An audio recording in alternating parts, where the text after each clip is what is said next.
Hey there, Mike Babiak here. A couple days ago, I posted a photo of those Indian slide guitars, and I guess naturally people wanted to not just see them but also hear them, so I put together a little demo video. These three guitars are designed and manufactured and sold by my teacher, Debashish Bhattacharya, out of his company, Trideb International Guitar in Kolkata. The way I laid the video out, I just did a short improv on each of the three instruments, and so that's the first part. Then the second part, I added, I guess, like a kind of show and tell, just talking about the stringing and the tuning, and a little bit about the construction. Um, I'm a student. I've been studying for a while, but Indian music is a very steep climb. So the usual disclaimers apply about any kind of goofs or out of tuneness. Um, Given that, I'll put in also some links to Debashish playing the instrument, and you can really hear how they're meant to sound. In terms of the acoustics, I also wanted to point out I recorded this. My studio isn't professionally treated acoustically, but it's a pretty dead room. And so, I used my trusty stereo Beyer MC930s, about 12 inches over the top of the guitars. And so any kind of resonance, reverby sounds, those are all from the guitar. I didn't add any effects in Pro Tools or anything. Anyway, on with the clips. Thanks a lot.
Okay, so this is a Chaturangui.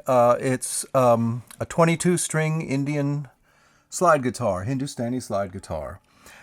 This is a designed, manufactured, and sold by Debashish Bhattacharya, who I study with. I bought this maybe 4 or 5 years ago from Debashish, and we started corresponding, and ultimately I started studying with him not long after I bought the instrument. I'd actually played a little bit of Indian slide in the past before I met Debashish, but once I heard him play, I realized, boy, if I could study with this guy, it would be fantastic.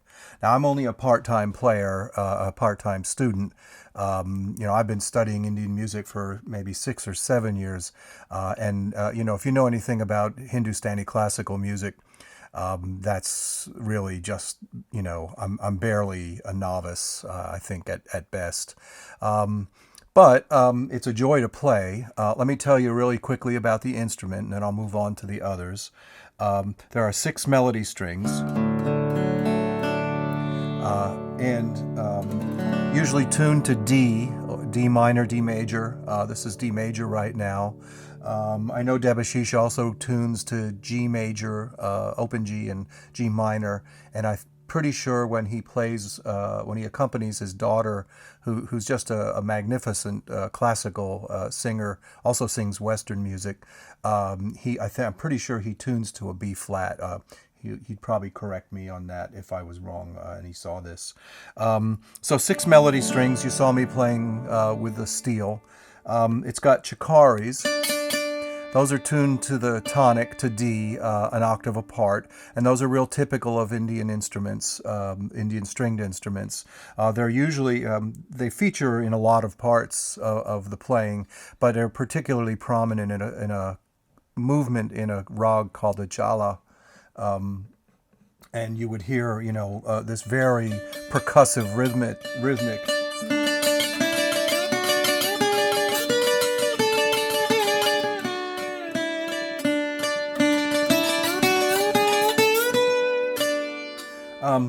That sort of thing. And then there are drone strings on the bottom. Those are also tuned to the tonic, but they're in unison. They're tuned in unison with the top D string here. So you got them in the bottom and top. And the one cool thing about that is since they're adjacent to that low D, you can get this nice octave sound.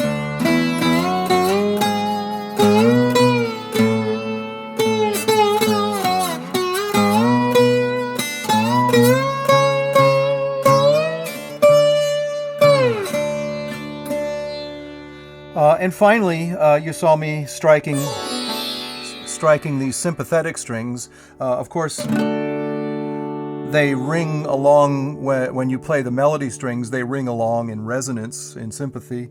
But you can also just strike them sort of like a swarmandal. And I'll post some of Debashish's music playing these instruments, and you can hear him. He strikes this very often as accompaniment. It's a beautiful instrument. It's got a lot of really intricate carving. This is one of the upper end models. Let's see if I can.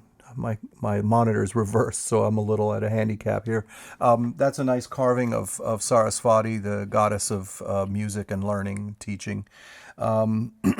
These are Fishman pickups, actually for double bass, but they work really well on this instrument if I need to electrify it.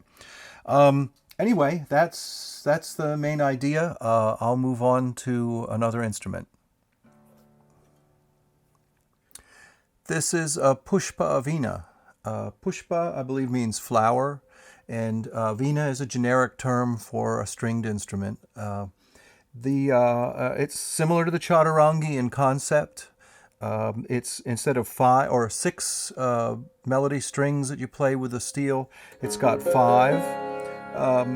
It's tuned usually to C sharp. It seems to be when the tonic is C sharp, it seems to be happiest.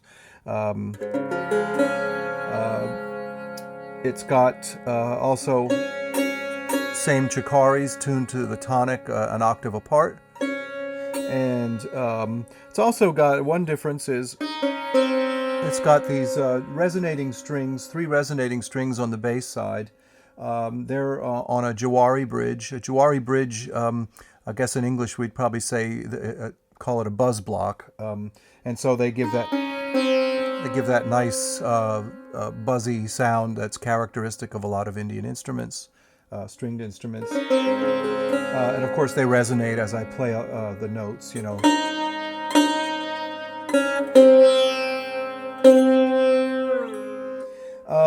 What else? Oh, the sympathetic strings, unlike in the Chaturangui, where they're out here and I can strike them, where they're out here on the bass side, they're exposed. These actually run under the strings and just ring along, so you don't really strike them.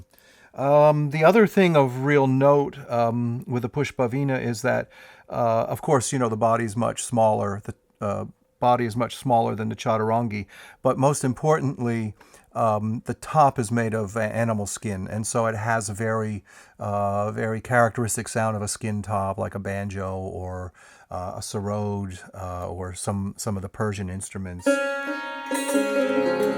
It's got wonderful craftsmanship, a lot of really nice inlay, you know, doves and butterflies, nice pretty rosette.